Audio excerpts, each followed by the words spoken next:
स्वस्थ सिद्धांत प्रसारण में आपका स्वागत है।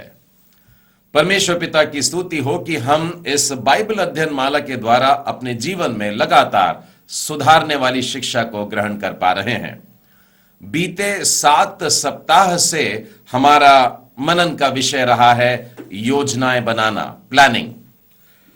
प्रियो, संभव है कि हमने अपने जीवन का लक्ष्य बहुत अच्छा रखा है, लेकिन फिर भी यदि हम योजना बनाने में कहीं फीके पड़ जाते हैं, कहीं कुछ छोटी सी गलती हो जाती है, तो आगे चलकर के हम अपने जीवन में सर्वोत्तम को प्राप्त नहीं कर पाते हैं। एक सही समय पर सही निर्णय लेना बहुत जरूरी हो जाता है। योजनाएं बनाना यूं तो लोगों को लगता है खेल है, लेकिन मैं यह बात कहना चाहता हूं कि योजनाएं बनाना और निर्णय लेना वास्तव में एक बेहद कठिन बात है और इसे कसरत में अभ्यास करते हुए सीखना है, या परमेश्वर के सिंहासन के सम्मुख अपने घुटनों पर आकर के इन बातों को सीखना पड़ता है। बेशक हम लोग कई बार अपने जिंदगी के राह में चौराहा महसूस करते हैं और ऐसे कई जगह पर हमको निर्णय लेने पड़ते हैं कि अब हम क्या करें, और राह में कई बार चौराहों पर आकर के खड़े हो जाते हैं जिंदगी के, और फिर मुसीबत होती है कि अब क्या निर्णय लें। ऐसे समय में हमें परमेश्वर के वचनों के अनुसार, परमेश्वर की इच्छा के अनुसार निर्णय लेने की जरूरत है। इस बाइबल अध्ययन माला के इस भाग में जो इन दिनों में हम कर रहे हैं, योजना बनाते समय हमसे क्या क्या गलतियां हो सकती है, उससे बचने के उपाय भी आपको मिलेंगे। हम मनन कर रहे हैं योजना कैसे न बनाए, हाउ नॉट टू प्लान, और अब तक हम लोगों ने इस विषय को लेकर के 7 पाठ सीख चुके हैं। Up till now we have studied 7 lessons under how not to plan. Lesson number 1 was do not ignore the general Bible teachings. पहला पाठ था कि बाइबल की सामान्य शिक्षाओं की उपेक्षा न करें। Lesson number 2, do not pray just for God's endorsement on your plan. प्रार्थना केवल इसीलिए न करें कि परमेश्वर आपकी योजनाओं के लिए हां कर दे। Lesson number 3, do not be like the horse or the donkey. तीसरा पाठ था कि घोड़े या गधे की तरह न बने। Lesson number 4, do not depend on your strength or substance. चौथा पाठ था कि अपनी सामर्थ्य अथवा अपनी उपलब्धियों पर निर्भर न रहें। Lesson number 5, do not wait for all questions to be answered. पांचवा पाठ था कि सभी प्रश्नों के उत्तर मिलने तक रुके न रहें। Lesson number 6, do not despise closed doors. छठवां पाठ था कि बंद दरवाजों का तिरस्कार न करें। Last week we studied the 7th lesson and that was do not over consult people. पिछले सप्ताह हम लोगों ने 7वां पाठ सीखा था और वो हमें यह सिखाता है कि लोगों से अत्यधिक परामर्श न लें। Today we are going to study the 8th lesson under how not to plan. योजना कैसे ना बनाए, इसके अंतर्गत आज हम लोग 8वां पाठ सीखने जा रहे हैं। Lesson number 8, do not bypass common sense. 8वां पाठ है व्यावहारिक बुद्धि की उपेक्षा न करें। I repeat, how not to plan. Lesson number 8, do not bypass common sense. योजना कैसे न बनाए, 8वां पाठ, व्यावहारिक बुद्धि की उपेक्षा न करें। एक बड़ी विचित्र और दुख की बात यह है कि साधारण बुद्धि या व्यावहारिक बुद्धि इन दिनों में दिखती ही कम है। कॉमन सेंस इन दिनों में बेहद अनकॉमन हो गई है। किसी ने कहा है कि यदि व्यावहारिक बुद्धि से काम चल जाता है तो फिर बाद में दूसरी बुद्धि की खोज में मत निकल जाना। परमेश्वर ने हम सबको यह साधारण बुद्धि प्रदान की है। मैं मसीही विश्वासियों के बीच में एक गलत धारणा को देखता हूं जो बहुप्रचलित है। और लोग ऐसा कहने लगे हैं कि यदि आपने अपना जीवन प्रभु यीशु ख्रीस्त को दे दिया है तो अब आगे को आपको सोचने की जरूरत नहीं है, आपको विचार करने की जरूरत नहीं है, परमेश्वर के हाथ में सब दे दो। लेकिन प्रियो, मैं बताना चाहता हूं कि बाइबल हमें ऐसा नहीं सिखाती है। हमें अपने सोच विचार, अपनी साधारण बुद्धि, अपने ज्ञान और अपने समझ को लेकर के चलने के लिए बाइबल सिखाती है। मेरे साथ में आप भी खोलिएगा रोमियो के नाम पौलुस प्रेरित की पत्री और उसका 12वां अध्याय और उसका 2 वचन। और यहां पर हम परमेश्वर की भली, भावती और सिद्ध इच्छा के बारे में मालूम कर रहे हैं। और इसको मालूम करने के लिए क्या करना है? वचन कहता है, इस संसार के सदृश न बनो, परंतु तुम्हारे मन के नए हो जाने से तुम्हारा चाल चलन भी बदलता जाए। तो प्रियो, यहां पर स्पष्ट लिखा है कि हमको अपने मन को नाश नहीं करना है, परंतु अपने मन को नया करना है। और नए मन में, इस नए जन्म प्राप्त व्यक्ति के जीवन में परमेश्वर एक नए मन को उत्पन्न करता है और उस नए मन के अंदर विचारों को परमेश्वर पवित्र रखता है। और इस नए मन में जो विचार आते हैं, जो निर्णय आते हैं, जो युक्तियां आती हैं, वो परमेश्वर की ओर से आती हैं। उसे बंद ना रखें। जब हम अपना जीवन परमेश्वर के हाथों में सौंपते हैं तो मैंने अभी आपसे कहा है, वो हमें स्पर्श करता है, वरन हमारे मन को स्पर्श करता है, हमारी बुद्धि को स्पर्श करता है, हमारे कॉमन सेंस को स्पर्श करता है और उसे शुद्ध करता है। प्रियो, परमेश्वर ने व्यवहारिक बुद्धि हर एक को प्रदान की है और मैं यह मानता हूं कि मानव जाति में सबको प्रदान की है। कोई भी व्यक्ति उससे छूटा नहीं है। कोई व्यक्ति अगर ख्रिस्तीय है तो उसके पास भी कॉमन सेंस है। कोई व्यक्ति गैर मसीही है, ख्रिस्तीय नहीं भी है, तो भी परमेश्वर ने उसे यह साधारण बुद्धि दी है। कोई बाइबल पढ़ता हो कि ना पढ़ता हो, परमेश्वर ने उसे यह विवेक दिया है। कोई परमेश्वर के पीछे चलने वाला हो या अधर्मी प्रकार का व्यक्ति हो, परमेश्वर ने हर एक व्यक्ति को यह कॉमन सेंस दे करके रखा है और जरूरी है कि हम उसका उपयोग करें। मैं आपको रोमियो की पत्री और उसके 2 अध्याय के 14वें वचन में से बताता हूं कि परमेश्वर ने हर एक को यह साधारण बुद्धि दी है। फिर जब अन्य जाति लोग जिनके पास व्यवस्था नहीं, परमेश्वर की दी हुई व्यवस्था अन्य जातियों के पास में नहीं है, वे स्वभाव ही से व्यवस्था की बातों पर चलते हैं, तो व्यवस्था उनके पास न होने पर भी वे अपने आप के लिए व्यवस्था बन गए। वे व्यवस्था की बातें अपने हृदय में लिखी हुई दिखाते हैं और उनके विवेक भी गवाही देते हैं और उनके विचार परस्पर दोष लगाते हैं या उन्हें निर्दोष ठहराते हैं। इन 2 वचनों में मैं देखता हूं कि कुछ शब्द हैं जैसे स्वभाव, हृदय, विवेक और विचार।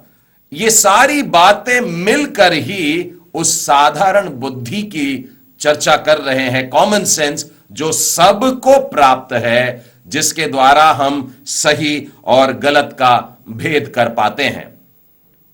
परमेश्वर की व्यवस्था के बगैर भी हम यह देख रहे हैं कि मनुष्यों को वो वाली समझदारी है कि सही बात का चुनाव कर ले। मैं आपको यिर्मयाह नबी की पुस्तक में ले चलता हूं और उसके 49वें अध्याय के 7वें वचन को देखिए। यहां पर परमेश्वर उदास है, परमेश्वर निराश है। क्यों? क्योंकि मनुष्यों ने अपनी साधारण बुद्धि का भी उपयोग करना बंद कर दिया। एदोम के विषय सेनाओं का यहोवा यों कहता है कि क्या तेमान में अब भी कुछ बुद्धि नहीं? क्या वहां के ज्ञानियों की युक्ति निष्फल हो गई? क्या उनकी बुद्धि जाती रही? परमेश्वर हमसे अपेक्षा करता है कि जो बुद्धि मैंने तुम्हें दी है, जो विवेक तुमको दिया है, जो ज्ञान तुमको दिया है, उसका सदुपयोग करो, उसको बंद रख करके नहीं बैठना है।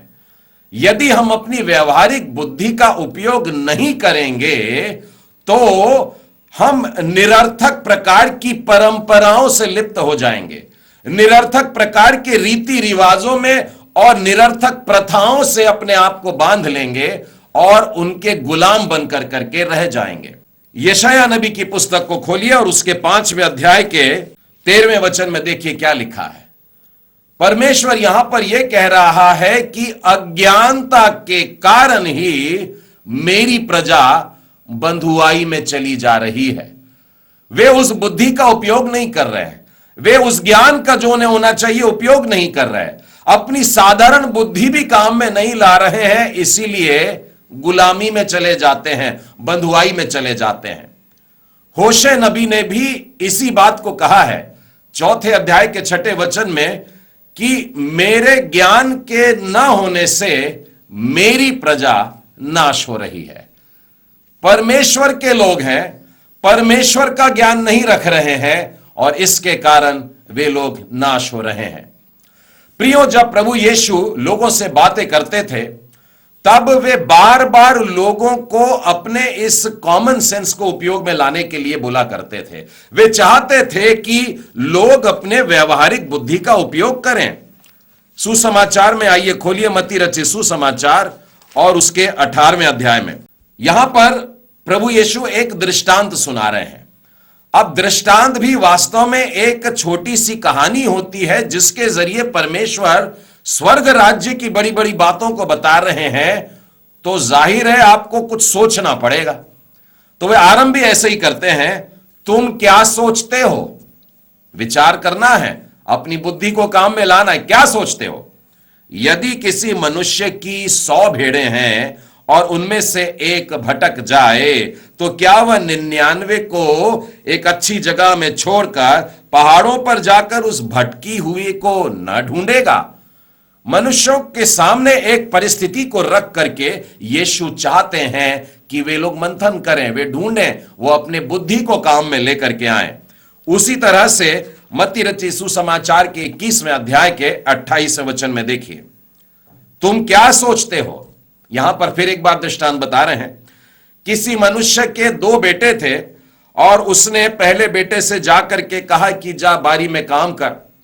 और आप जानते हैं 2 बेटों में से एक कहता है हां पिताजी जाऊंगा और नहीं जाता, एक कहता है नहीं जा सकता, बाद में पछताता है और जाता है।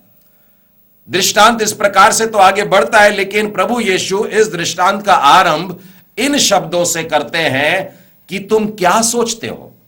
प्रभु यीशु चाहते हैं कि हम सोचें, हम बाइबल की बातों को लेकर के सोचें, इन दृष्टांतों को, इन उदाहरणों को लेकर के सोचें, अपने जीवन में होने वाली घटनाओं को लेकर के सोचें और अपने उस साधारण बुद्धि का उपयोग करें। जिस प्रकार से प्रभु यीशु ख्रिस्त साधारण बुद्धि का उपयोग लाने के लिए कहते हैं, उसी प्रकार से मैं देखता हूं कि प्रेरितों ने भी व्यवहारिक बुद्धि के विषय में कहा है। पौलुस प्रेरित का, अगर आप पहला कुरिन्थी खोलें और उसके 11वें अध्याय में और उसके 14वें वचन में क्या लिखा है, क्या स्वाभाविक रीति से भी तुम नहीं जानते कि यदि पुरुष लंबे बाल रखे तो उसके लिए यह अपमान की बात है। अब लोगों में कभी कभी छोटे छोटे प्रश्नों की भी बात चल उठती है कि लड़कों ने लंबे लंबे बाल रखने चाहिए या नहीं रखने चाहिए। तो पौलुस प्रेरित कह रहे हैं कॉमन सेंस काम में लाओ। परमेश्वर ने जो साधारण बुद्धि आपको दी है, जो व्यवहारिक बुद्धि आपको मिली है, उस पर थोड़ा सा तो सोच लो कि क्या यह सही बात है जो हम कर रहे हैं। पौलुस प्रेरित अपने मिशनरी यात्राओं में जब निकलते थे तब भी अपनी साधारण बुद्धि के द्वारा बड़ी अद्भुत अद्भुत बातें करते हैं। फिलिपियों के नाम पौलुस प्रेरित की पत्री और उसके 2 अध्याय में आपको लेकर के चलना चाहता हूं और उसके 19वें वचन से लेकर आगे हम धीरे धीरे देखते हैं। यहां पर पौलुस प्रेरित अपने इस साधारण बुद्धि के द्वारा एक तार्किक मार्गदर्शन दे रहे हैं हमको, और कैसे करके वो निर्णय लेते हैं उन बातों को हम लोग इन वचनों के द्वारा देखते हैं। मुझे प्रभु यीशु में आशा है कि मैं तीमुथियुस को तुम्हारे पास तुरंत भेजूंगा। वे एक निर्णय लेते हैं कि उनके पास में मुझे किसी को भेजना है तो किसको भेजूं? तीमुथियुस को भेजूं। क्यों भेजूं तीमुथियुस को ही? क्यों? 2 वचन में लिखा है क्योंकि मेरे पास ऐसे स्वभाव का कोई नहीं जो शुद्ध मन से तुम्हारी चिंता करे। तो उसने सारे लोगों में से तीमुथियुस को क्यों चुना, उसका उत्तर उसने लिखा, साधारण बुद्धि, कॉमन सेंस। और दूसरों को क्यों नहीं भेज रहा है, उसका कारण भी वहां पर लिख रहा है, क्योंकि सब अपने स्वार्थ की खोज में रहते हैं, ना कि यीशु मसीह की। और ऐसा वो क्यों कह रहा है, उसको तो तुमने परखा है और जान भी लिया है कि जैसा पुत्र पिता के साथ में रहता है, वैसा ही उसने सुसमाचार फैलाने में मेरे साथ परिश्रम किया है। तीमुथियुस के बारे में इस बात को स्पष्ट करता है। और उसके बाद में 23वें वचन में वो अपना एक निष्कर्ष बता रहा है, और वो यूं कहता है, इसीलिए मुझे आशा है कि ज्यों ही मुझे जान पड़ेगा कि मेरी क्या दशा होगी, त्यों ही मैं उसे तुरंत भेज दूंगा। पौलुस प्रेरित कठिन बातों में भी अपनी साधारण बुद्धि का उपयोग लेकर के चल रहे हैं, अपने कॉमन सेंस को काम में ला रहे हैं, वरन इन बातों को लिख करके हमें सिखा रहे हैं, और वे चाहते हैं कि इन बातों को हम अपने जीवन में किया करें। प्रियो, मैं व्यवहारिक बुद्धि से जुड़ी हुई कुछ अत्यंत महत्वपूर्ण बातों को भी आपके सामने रखना चाहता हूं। उदाहरण के लिए, आपके मन में ऐसे प्रश्न उठते होंगे कि आपने ये तो कह दिया कि साधारण बुद्धि परमेश्वर ने हमको दिया है, पर मुझे लगता है कि शायद मुझे नहीं प्राप्त है, क्योंकि लोग मुझको बुद्धू कहते हैं और मूर्ख कह देते हैं, और मैं बार बार काम में गलती करता हूं। यदि आप अपने उस साधारण बुद्धि को जो परमेश्वर ने आपको दिया है, उसको बढ़ाना चाहते हो, उसको सिद्ध करना चाहते हो, उसको निखारना चाहते हैं, तो मैं आपको कुछ सलाह देना चाहता हूं, और वो इस प्रकार से है। परमेश्वर से, पहला कदम है परमेश्वर से मांगिए, परमेश्वर से प्रार्थना करके उस साधारण बुद्धि को मांगिए। याकूब की पत्री में आइए, और उसके पहले अध्याय के ही आरंभ में आपको ले चलता हूं। याकूब की पत्री में आपको प्रार्थना के बहुत सारे उदाहरण प्राप्त होंगे, और याकूब खुद भी प्रार्थना करने वाला प्रेरित कहा जाता है। और जब वो अपनी पत्री में पहली बार प्रार्थना के विषय में कह रहा है, तब इन शब्दों में कह रहा है, यदि तुम में से किसी को बुद्धि की घटी हो तो परमेश्वर से मांगे। कितने स्पष्ट और सरल शब्द हैं। यदि आपको लगता है कि आपके पास में बुद्धि नहीं है, तो प्रभु का जन कह रहा है, तो परमेश्वर से मांगे। और प्रियो, परमेश्वर से मांगने में आपको कोई शर्माने की जरूरत नहीं है, यह कोई लज्जा की बात नहीं है, यह बाइबल का आदेश समझ करके लीजिए। यदि आप समझते हैं कि आप बुद्धि में कम हैं, तो परमेश्वर से मांगिए। आगे लिखा है, जो बिना उलाहना के सबको उदारता से देता है। शब्द पर गौर करिएगा, बिना उलाहना किए हुए दे रहा है, सबको दे रहा है, और उदारता से दे रहा है। आपके ऊपर कोई डांट डपट नहीं लगा देगा, वो आपसे पूछेगा नहीं आप कौन हो, लिखा है सबको देता है। कितना चाहिए, क्या चाहिए, नाप तौल के नहीं, उदारता से देगा, भरपूर देगा। यह परमेश्वर का वायदा है। और यदि आप इस बात का एक पूरक वचन चाहते हैं, तो मैं आपको इतिहास की पुस्तक में ले चलता हूं। दूसरे इतिहास के पहले अध्याय में मैं पाता हूं कि दाऊद राजा का जो बेटा है, वह परमेश्वर के सामने परमेश्वर से कुछ मांगता है। और क्या मांगता है आपको मालूम है?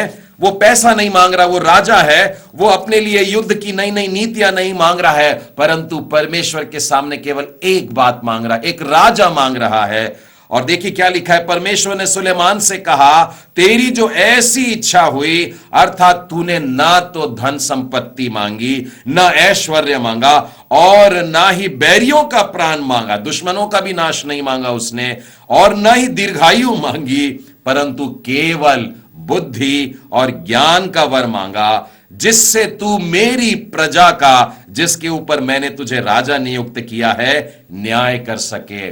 राजा सुलेमान ने एक सरल सी प्रार्थना की, और राजा सुलेमान अगर बुद्धि मांग सकता है परमेश्वर से, तो हम भी क्यों ना मांगे, ताकि हम परमेश्वर की सेवा कर सके, उसकी प्रजा का अच्छा मार्गदर्शन कर सके। देखिए परमेश्वर इस प्रार्थना के उत्तर में सुलेमान को क्या उत्तर देता है। इस कारण बुद्धि और ज्ञान तुझे दिया जाता है, और मैं तुझे इतनी धन संपत्ति और ऐश्वर्य भी दूंगा जितना न तो तुझसे पहले किसी राजा को मिला और न तेरे बाद किसी राजा को मिलेगा। परमेश्वर के सामने बड़ी नम्रता पूर्वक आकर के राजा ने बुद्धि को मांग लिया। मैं यही सलाह आपको भी दे रहा हूं। यदि आपको लगता है मुझको कम मिला है, बुद्धि मेरी कम है, तो परमेश्वर से मांगिए, वो आपको देगा, बिना उलाहना देगा, सबको देगा और उदारता से देगा। और यह बात केवल आत्मिक बातों में ही नहीं, हम लोगों को परमेश्वर जो बातें दे रहा है, ये हमको रोजमर्रा के जीवन के लिए भी देता है। यशायाह नबी की पुस्तक को निकालिएगा और उसके 28वें वचन में आइए, और यहां पर लिखा है, क्योंकि उसका परमेश्वर उसको ठीक ठीक काम करना सिखलाता और बतलाता है।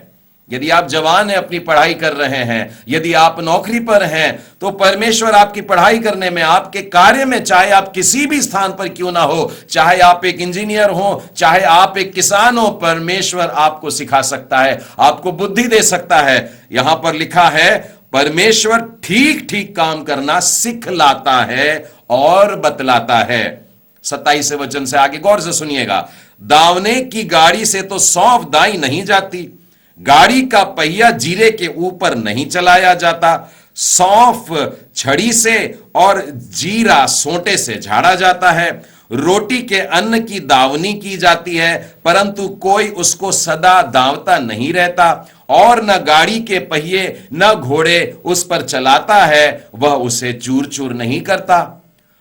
प्रभु परमेश्वर हमें ऐसी बुद्धि भी प्रदान करता है जिससे हमारे रोज के जीवन में काम आ जाए। जो हम प्रतिदिन कर रहे हैं, ऐसी बातों को भी परमेश्वर हमें सिखाता है। तो इस भ्रम में न रहिए कि केवल स्वर्ग की बातों में, केवल आत्मिक बातों में परमेश्वर बुद्धि देगा। आप जिस काम को कर रहे हैं, आप जैसा भी काम कर रहे हैं, परमेश्वर आपको उसमें निपुण कर देता है, क्योंकि आगे लिखा है, यह भी सेनाओं के यहोवा की ओर से नियुक्त हुआ है, वह अद्भुत युक्ति करने वाला और महा बुद्धिमान परमेश्वर है। अत्यंत बुद्धिमान और उतना ही प्रेम करने वाला, वो हमको देने वाला परमेश्वर है।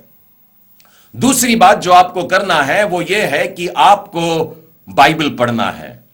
आप जो अपने साधारण बुद्धि को बढ़ाना चाहते हैं, मैं आपको सलाह देता हूं कि प्रतिदिन बाइबल पढ़ें, वरन प्रतिदिन बाइबल का मनन करें, उसका अध्ययन करें, और उसमें भी जो ज्ञान की पुस्तकें हैं बाइबल में, उनको ज्यादा पढ़ा करें।